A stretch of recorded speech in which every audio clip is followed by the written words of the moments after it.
मेरी 5 बेटियां थीं और उनकी माँ मर चुकी थी, लेकिन बेटियों के अच्छे भविष्य के लिए मैंने दूसरी शादी नहीं की थी और अकेला 5 बेटियों को पाल रहा था। वो सभी समझदार थीं और मेरा कहना मानती थीं। उन्होंने कभी भी मुझसे किसी चीज़ के लिए जिद नहीं की थी। मेरी बात को मेरा हुक्म समझकर मानती थीं। मैं खुद एक धार्मिक इंसान था। पूजा पाठ मेरी कभी नहीं छूटती थी और मेरी बेटियां भी घर में पूजा पाठ करना नहीं भूलती थीं। वो घर से बाहर नहीं निकलती थी। मैंने अपनी बेटियों को इतनी आज़ादी दे रखी थी कि वो अपनी मर्जी से पढ़ाई कर सकें, लेकिन वो कभी भी बिना ज़रूरत के घर से बाहर नहीं निकलती थी और पढ़ने के लिए भी वो पूरी तरह सर पर दुपट्टा लेकर स्कूल जाया करती थी। मैं अपनी नौकरी से रिटायर हो चुका था और घर का ऊपर वाला हिस्सा मैंने किराए पर दे रखा था और छोटी सी किराने की दुकान बना रखी थी। उसी में मेरी गुजर बसर हो जाती थी। मेरी सारी बेटियां जवान हो चुकी थीं और उनकी पढ़ाई पूरी हो चुकी थी, लेकिन अभी तक किसी एक बेटी का भी रिश्ता नहीं हुआ था। घर में कोई औरत थी ही नहीं जो आगे पीछे रिश्ते की बात करती। रिश्तेदार रिश्ता कराने के लिए अजीब तरह के रिश्ते बताते थे। उनके बताए रिश्तों से मेरा दिल तसल्ली में नहीं होता था और जो रिश्ते आते थे उनका कहना होता कि लड़की कुएं की मेंढक हैं, ये घर में ही रहती हैं, उन्हें दुनियादारी की समझ नहीं है। जब ऐसे लोग जिन्हें पूजा पाठ करने वाली लड़कियां पसंद होती और घर में रहने वाली लड़कियां पसंद होती, तो वहाँ मुझे अपनी बेटी देने का दिल नहीं करता, क्योंकि मेरी बच्चियाँ बहुत सीधी थीं। न जाने वो लोग उनके सीधेपन का क्या फ़ायदा उठाते। इसलिए मेरी 5 बेटियां अभी तक कुंवारी बैठी थीं और मैं उनकी तरफ से बहुत ही ज़्यादा परेशान था। जवान बेटियां घर में हों तो बाप को परेशानी तो होती ही है। हमारे घर पर जो किराएदार थे बस 2 ही पति पत्नी थे और वो भी बूढ़े थे, इसलिए मुझे उनकी तरफ से कोई समस्या नहीं थी। वैसे भी घर में आने जाने के लिए बाहर से एक रास्ता था और उनके घर में मौजूद होने की वजह से मुझे भी थोड़ी तसल्ली रहती थी कि बेटियां घर में अकेली नहीं हैं। एक दिन उन लोगों का इकलौता बेटा दुबई से पढ़कर वापस आया, लेकिन वो भी अच्छा लड़का था, शक्ल से चालू नहीं दिख रहा था। मुझे उसके किरदार का 1 हफ्ते के अंदर ही अंदाज़ा हो गया था, इसलिए मुझे उसकी तरफ से भी तसल्ली हो गई थी। एक दिन शाम को मैं बाहर आंगन में बैठा था कि वो लड़का मेरे पास आया। उसने मुझसे कहा, मुझे मालूम है आप अपनी बेटियों के लिए रिश्ते की वजह से परेशान हैं। मैं आपको एक ऑफ़र देता हूँ। आप 5 बेटियों में से जिसकी चाहे मुझसे शादी कर दो। बाकी 4 की शादी 1 साल के अंदर अंदर ही हो जाएगी, ये मेरी गारंटी है। मैंने उस वक्त तो उसे डांट कर भेज दिया, लेकिन बाद में उसकी बात पर सोचा तो मुझे ठीक लगा कि वो लड़का अच्छा पढ़ा लिखा है, मेरी बेटी को खुश रखेगा। सारी समस्याएं एक एक करके ख़त्म हो रही थी, लेकिन अभी उस लड़के के माँ बाप मेरे पास नहीं आए थे। अब मुझे ये मालूम नहीं था कि वो अपने पिता से परमिशन लेकर आया है या वो खुद से बात कर रहा है। मैं थोड़ा धार्मिक और पारिवारिक इंसान था। मैं ऐसे किसी को मुंह उठाकर अपनी बेटी का रिश्ता नहीं कर सकता था जब तक कोई इज्जत से मांगकर न ले जाता। उसके बाद उस लड़के ने आते जाते रिश्ते के लिए मुझसे 2-3 बार पूछा कि आपने क्या फैसला किया है, लेकिन मैं हर बार उसे डांट कर चुप करवा दिया करता था। तुम अपने काम से काम रखो, तुम्हें इस बात से कोई लेना देना नहीं होना चाहिए। लेकिन मेरी गिरती हुई सेहत मुझे परेशान कर रही थी। काफ़ी दिन बीते और मैंने उस लड़के को बुलावा भेजा और उससे कहा कि तुम अपने माँ बाप को भेजो, वो इज्जत से मेरी बेटी का हाथ मांगे तो ही मैं अपनी बेटी का कन्यादान करूँगा। शादी विवाह में बड़े बुजुर्ग का होना बहुत ज़रूरी होता है। मुझे लगता था इस बात पर वो अपने माँ बाप को नहीं भेजेगा और बात खत्म हो जाएगी, लेकिन उसी दिन शाम को उसके माँ बाप आ गए और उन्होंने आकर सबसे छोटी बेटी का रिश्ता मांग लिया। बाकी की 4 बड़ी बेटियों ने कहा कि उन्हें कोई समस्या नहीं, अगर छोटी बहन की किस्मत जाग रही है तो पहले छोटी को ही ब्याह देना चाहिए। इस तरह 1 हफ्ते के बाद मैंने अपनी छोटी बेटी का कन्यादान कर उसे विदा कर दिया। उन लोगों ने विदाई की जिद शुरू कर दी।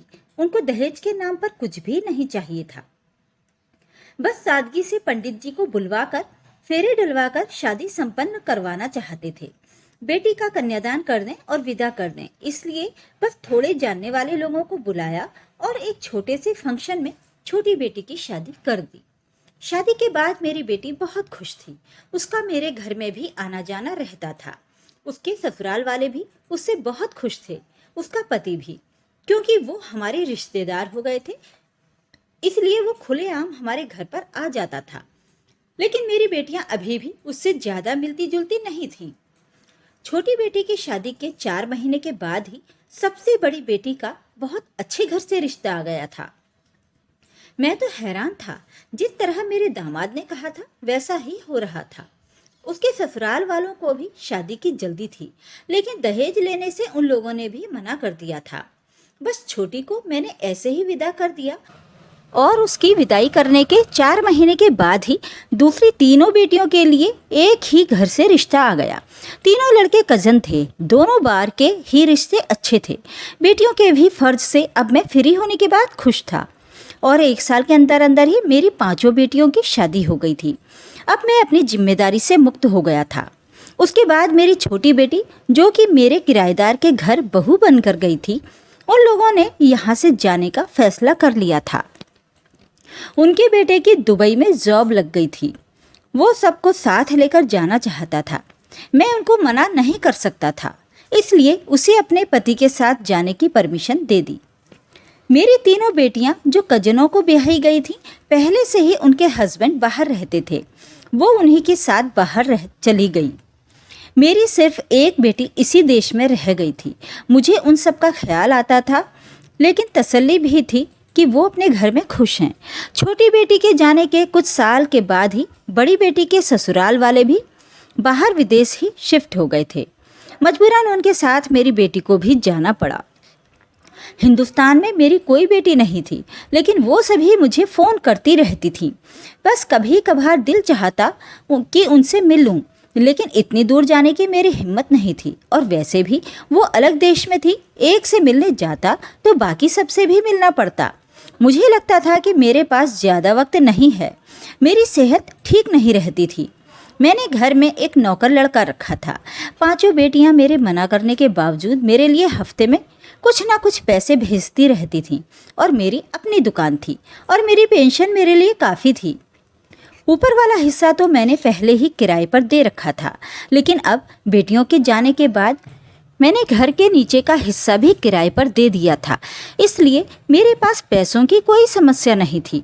जिंदगी बड़े आराम से बीत रही थी। एक लड़का दुकान पर रख लिया था जो दुकान चलाता था, एक लड़का घर में जो 24 घंटे मेरी देखभाल करता था। एक औरत हफ्ते के हफ्ते आती और हम दोनों के कपड़े धो जाया करती थी। बाकी खाना बनाकर घर की सफाई वो लड़का करता। मुझे वो लड़का अपने बेटे की तरह लगता था, लेकिन बेटियों से मिलने की हसरत दिल ही दिल में रह जाती थी। लड़का मेरी बेटियों के बारे में बातें करता रहता। मेरा दिन यूं ही गुजर जाता। सुबह से शाम तक उनके कई फ़ोन आते थे और यूं पूरा दिन बीत जाता था। एक दिन मैं बाजार गया तो वो लड़का मेरे साथ नहीं था। वो मुझसे छुट्टी लेकर गांव में अपने माँ बाप के पास चला गया था, इसलिए मुझे खुद ही सब्जी वगैरह लेकर आनी थी। न जाने मन में क्या सोचा कि मैं मॉल की तरफ निकल गया। मैं हमेशा मॉल जाने से कतराता था। एक तो वहाँ बहुत भीड़ होती थी, ऊपर से सामान बहुत महंगे होते थे। लेकिन उस दिन न जाने मुझे क्या हुआ कि मैं मॉल की तरफ चल पड़ा। मेरी वहाँ जाने की एक वजह थी। मैं उस लड़के के लिए अच्छे कपड़े खरीदना चाहता था जो अपना घर बार छोड़कर मेरी सेवा कर रहा था। लेकिन मुझे क्या मालूम था कि मेरा उस मॉल में जाना ही बवाल बन जाएगा। मैं मॉल के गेट में दाखिल हुआ तो मुझे जैसे शक ने घेर लिया। वहाँ मैंने अपनी 5 बेटियों को देखा, लेकिन मुझे अपना वहम लगा। मेरी तो कोई बेटी हिंदुस्तान में ही नहीं थी। मैं इसे अपना वहम समझकर आगे बढ़ गया, लेकिन भगवान की करनी ऐसी हुई कि जिस मॉल में मैं दाखिल हुआ वहाँ मेरी 5 बेटियाँ खड़ी थीं। उनके साथ वही लड़का जो मेरी सबसे छोटी बेटी का पति था, वो खड़ा था। 5 की 5 किसी बात पर ठहाके लगाकर हंस रही थी। मैं तो अपनी बेटियों को हिंदुस्तान में देखकर दंग रह गया। मुझे बहुत गुस्सा आया कि अगर वो हिंदुस्तान में थी तो सबसे पहले मुझसे मिलना चाहिए था, लेकिन वे इस मॉल में घूम रही हैं और अपने बाप से मिलने नहीं आई। लेकिन उसके अलावा एक और चीज़ थी जिसने मुझे रोक लिया था। मैंने उनको आवाज़ नहीं दी। शायद उनमें से किसी एक की नज़र मुझ पर पड़ गई थी और 5 जल्दी वहाँ से गायब हो गईं। उनमें से किसी ने भी मुझसे मिलने की ज़रूरत महसूस नहीं की। उन्होंने ऐसे रिएक्ट किया जैसे उन्होंने मुझे देखा ही ना हो। मैं कैसे घर पहुंचा मुझे मालूम ही नहीं था। रह रहकर वही ठहाके मेरे आंखों के सामने बार बार आ रहे थे। आखिर मेरी बेटियां इसी देश में होते हुए भी कभी मुझसे मिलने क्यों नहीं आई। मैं इस दुख से बेहाल होता तो कभी गुस्से से और कभी मुझे बेबसी महसूस होती थी। घर में कोई था ही नहीं, मैं अकेला ही बैठकर रोता रहा। कोई चुप कराने वाला भी नहीं था। न जाने किस वक्त मेरे दिमाग में दर्द उठा और मैं बेहोश हो गया। शायद उसी हालत में मैं भगवान को प्यारा हो जाता, लेकिन अभी उस राज से पर्दा मेरे भगवान ने उठाना ही था। इसलिए हमारे किराएदार में से कोई हमारे घर आया और मुझे उस हालत में देखकर जल्दी ही उठाकर मुझे अस्पताल ले गया, जहां डॉक्टर ने बताया कि दिमाग में दबाव की वजह से उनके दिमाग की एक नस फट गई है। 4 महीने एडमिट रहने के बाद मेरी तबीयत कुछ ठीक होना शुरू हुई, लेकिन जब मैं होश में आता तो वही मंजर मेरी आंखों के सामने आ जाता। मुझे फिर से गुस्सा आने लगता, जिसकी वजह से मेरे सर में दर्द शुरू हो जाता। फिर डॉक्टर इंजेक्शन लगा देता। इसी तरह कई महीने बीत गए। आखिरकार मैंने खुद को संभाल लिया और डॉक्टर ने मेरी बीमारी को लेकर मुझे बहुत सावधान किया, साथ ही मुझे घर भेज दिया। उस बीच वो लड़का भी गांव से आ गया था। इस बार आते हुए वो अपने साथ अपने माँ बाप को भी ले आया था, ताकि अच्छे से मेरी देखभाल कर सकें। जिस दिन मैं अस्पताल से घर आया उस दिन मेरी सबसे बड़ी बेटी का फ़ोन आया, लेकिन मैंने गुस्से से फ़ोन उठाने से मना कर दिया और ना ही किसी को फ़ोन उठाने दिया। उस दिन मेरी 5 बेटियों के फ़ोन आते रहे, लेकिन मैंने किसी का भी फ़ोन अटेंड नहीं किया, क्योंकि मैं उन सब पर बहुत गुस्सा था। लेकिन उससे क्या फ़ायदा, क्योंकि दिल ही दिल में बेटियों से मिलने को तड़प तो मैं भी रहा था। लेकिन मुझे भी एक ज़िद थी कि मुझे उनका फ़ोन नहीं उठाना। जब वो हिंदुस्तान में हैं तो उनको चाहिए था कि मुझसे मिलने आए, लेकिन 1 हफ्ता बीत गया, उनका फ़ोन कभी कभार आता रहा जो मैंने नहीं उठाया, लेकिन उनमें से कोई भी मिलने नहीं आया। मुझे अब फिक्र होने लगी कि मेरी बेटियां इतनी लापरवाह तो नहीं कि हिंदुस्तान में होते हुए भी वो अपने बाप से मिलने ना आए, और वो भी उस हाल में जब मैं उनका फ़ोन तक नहीं उठा रहा था। बाप था ना, अपनी ममता से मजबूर हो गया, और जब सबसे छोटी बेटी का फ़ोन आया तो मैंने उठा ही लिया। वो सबसे छोटी होने की वजह से मेरी लाडली भी बहुत थी। मुझे प्रणाम करने के बाद उसने जल्दी पूछा कि आप मेरा फ़ोन क्यों नहीं उठा रहे थे। दीदी भी बता रही थी कि आप उनका फ़ोन नहीं उठा रहे हैं, आपकी तबीयत तो ठीक है ना। मैं उसके शब्दों में अपने लिए फ़िक्र महसूस करके हैरान रह गया, और मैं सोच रहा था कि फ़ोन उठाते ही पहले उससे ये पूछूंगा कि मुझसे मिलने क्यों नहीं आई। उसके शब्दों में फ़िक्र और मेरे लिए तड़प ने मुझे परेशान करके रख दिया था कि मेरी बेटी अगर मुझसे इतना प्यार करती हैं, आखिर ऐसी कौन सी वजह है जो मुझसे मिल नहीं पा रही। मैंने जब उससे पूछा कि वो कब हिंदुस्तान आएगी तो उसने बताया कि उसके ससुराल वालों का अभी कोई इरादा नहीं है, लेकिन मुझे आपकी तबीयत ठीक नहीं लग रही है, मैं कोशिश करूँगी कि हिंदुस्तान आ जाऊँ। उसकी बातें सुनकर मुझे अजीब लगा। वो इतनी सफाई से अपने बाप से झूठ क्यों बोल रही थी, लेकिन उसने 2-4 बातों के बाद फ़ोन बंद कर दिया। अब मैंने सोचा कि मुझे बाकी सब लड़कियों से बात करनी चाहिए, उनमें से कोई तो सच बोलेगा। मुझे अपनी बेटियों पर गुस्सा आने के साथ साथ शक भी हो रहा था कि कोई तो वजह है जो वो अपने बाप से झूठ बोल रही हैं। मेरी बाकी 4 बेटियों ने भी यही कहा था कि वो अभी हिंदुस्तान में नहीं हैं और ना ही अभी आ सकती हैं। अगर मैंने खुद अपनी आँखों से उनको देखा ना होता तो शायद यकीन कर लेता कि वो मेरी बेटियां नहीं थीं, क्योंकि उनके बोले हुए शब्दों से मुझे ऐसा महसूस नहीं हो रहा था कि वो झूठ बोल रही हैं। मुझे बिल्कुल सुकून नहीं आ रहा था। दिल चाहता था कि जल्दी मेरी बेटियां मेरे सामने आएं और मैं उनको गले से लगा लूं। मुझे खुद पर गुस्सा भी आ रहा था कि मॉल में बेटियों को देखकर मुझे वहीं उनको बुला लेना चाहिए था। वहाँ तो मेरे सामने झूठ नहीं बोल सकती थीं। उस दिन के बाद बहुत बार उस मॉल के चक्कर लगा चुका था, लेकिन फिर वो मुझे वहाँ कभी नज़र नहीं आई। और परेशानी मुझे दिन ब दिन कमज़ोर कर रही थी। सेहत गिरती जा रही थी। मेरे किराएदार, मेरे घर काम करने वाले सभी मुझसे बहुत प्यार करते थे और मेरा बहुत ख्याल भी रखते थे, लेकिन उन सब के बावजूद भी मेरी बेटियों की बराबरी नहीं हो सकती थी। एक दिन मैं वैसे ही दोबारा से मॉल घूमने गया था। शायद दिल में यही ख्याल भी था कि ऐसे ही मेरे आगे मेरी बेटियां आ गई थीं तो आज भी नज़र आ जाएंगी। लेकिन हुआ यूं ही कि मेरी तबीयत पहले से ही ख़राब थी। मॉल में घूमने की वजह से मेरा बीपी लो होना शुरू हो गया और मुझे कमज़ोरी महसूस होना शुरू हो गया। अब और ज़्यादा नहीं चल सकता था, इसलिए वापस मैं एक होटल में आ गया। वो 5 स्टार होटल था, लेकिन मुझे खाना नहीं खाना था। उसके पास और भी महंगे महंगे होटल थे, इसलिए मैं वहाँ से उठकर दूसरे होटल में चला गया। वहाँ जाकर बैठा तो होटल के रूल के हिसाब से वेटर मेरे पास आया। मैंने उसे अच्छा सा जूस लाने को कहा और टेबल पर पहले से रखे हुए जग में से पानी डालकर पिया तो तबीयत कुछ ठीक हुई। अब मैंने गौर करना शुरू किया, ये कोई बहुत ही अच्छा होटल था। हर तरफ महंगे महंगे फर्नीचर और खूबसूरत पर्दे नज़र आ रहे थे और कीमती झूमर ने उस होटल में और 4 चांद लगा दिया था। लेकिन मुझे उससे क्या लेना देना था। मैं तो सिर्फ जूस के इंतज़ार में बैठा था कि तबीयत कुछ ठीक हो। थोड़ी देर में ही वेटर जूस लेकर आ गया। मैं जूस पीकर बिल पे किया, लेकिन चलते चलते मेरी नज़र दूसरी मंजिल की बालकनी में पड़ी। वो मंजर देखकर मैं वहीं जम सा गया। उस बालकनी में मेज़ के पास मेरी 5 बेटियां बैठी हुई थीं। मैंने मौका देखकर तेज़ी से सीढ़ियों की तरफ बढ़ गया। उनको तो शायद ख्याल भी नहीं होगा कि इस होटल में उनका बाप भी आ सकता है।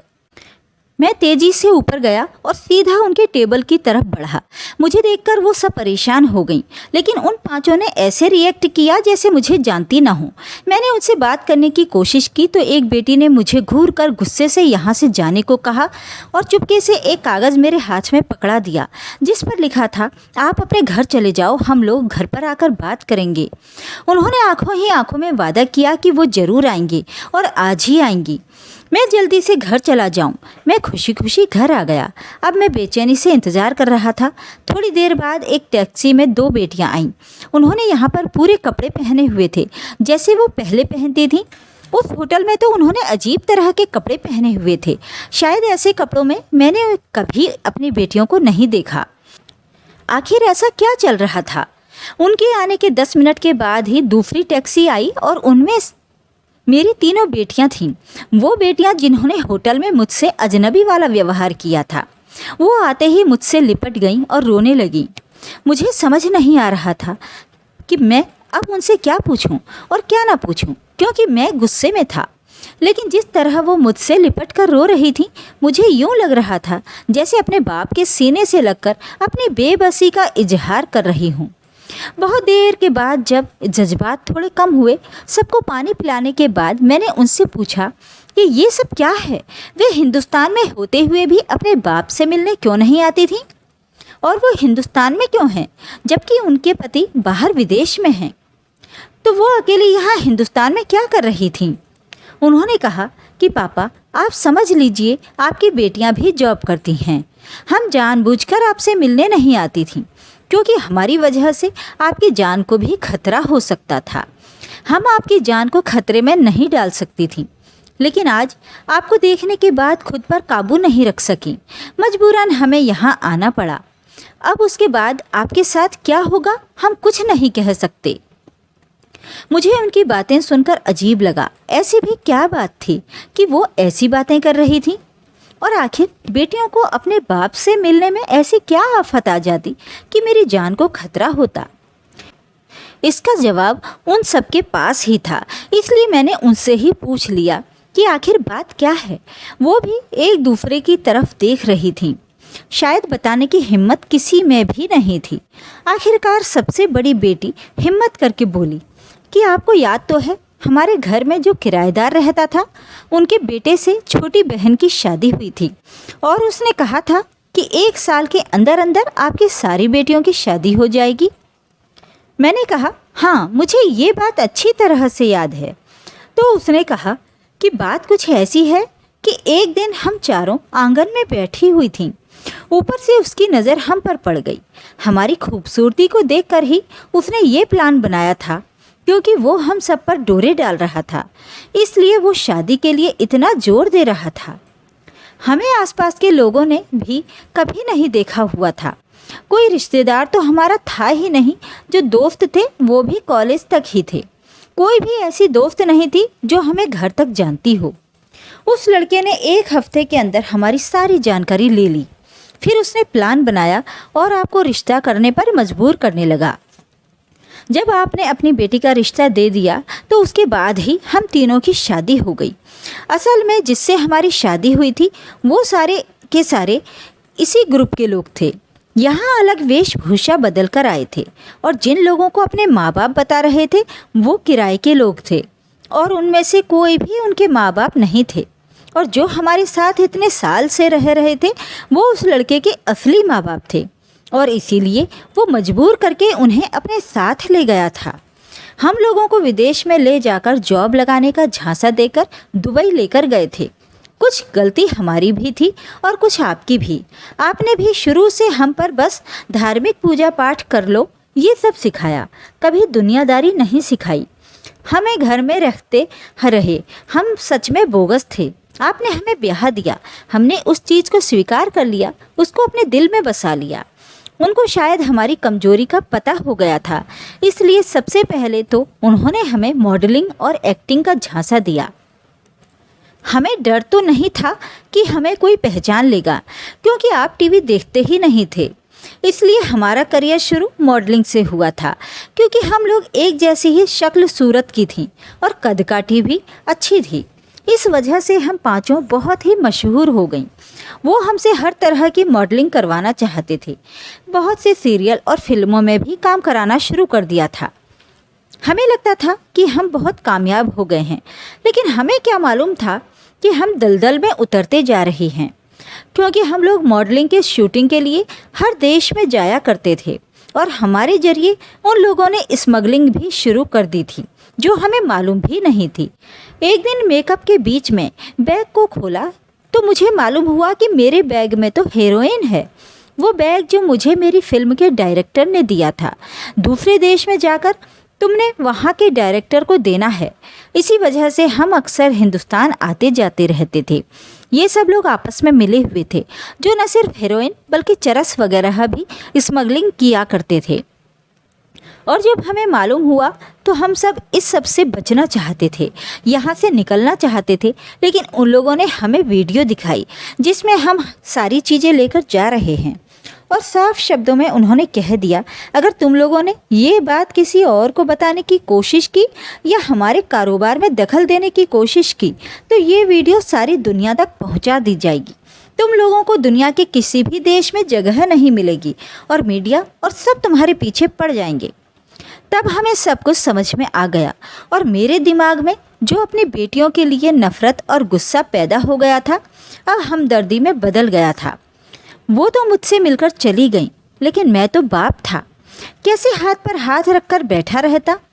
मैंने अपनी सारी ज़िंदगी की जमा पूंजी इस्तेमाल की और कानून तक सच्चाई पहुंचाने की कोशिश की, लेकिन जो मेरी बेटियों ने कहा था वही हुआ। उल्टा मुझे और मेरी बेटियों को ही धमकियां मिलने लगी थीं। इसलिए मैं चुप होकर बैठ गया, अपनी समस्याएं भगवान के ऊपर छोड़ दी थीं। मेरी बेटियां अंदर ही अंदर उन लोगों के बारे में सबूत जमा करने लगी थीं, लेकिन भगवान का इंसाफ बिल्कुल अलग ही होता है। जिन लड़कों ने मेरी बेटियों से शादी की थी उनकी आपस में ही लड़ाई हो गई और वो एक दूसरे के कोई रिश्तेदार भी नहीं थे। वो इसी तरह कई लड़कियों को अपने झांसे में लेकर काम किया करते थे और उन लड़कियों को मजबूर किया करते थे। अचानक लड़कों में आपस में झगड़ा हो गया पैसों को लेकर और वही एक दूसरे की बातों को पुलिस तक पहुंचाने लगे।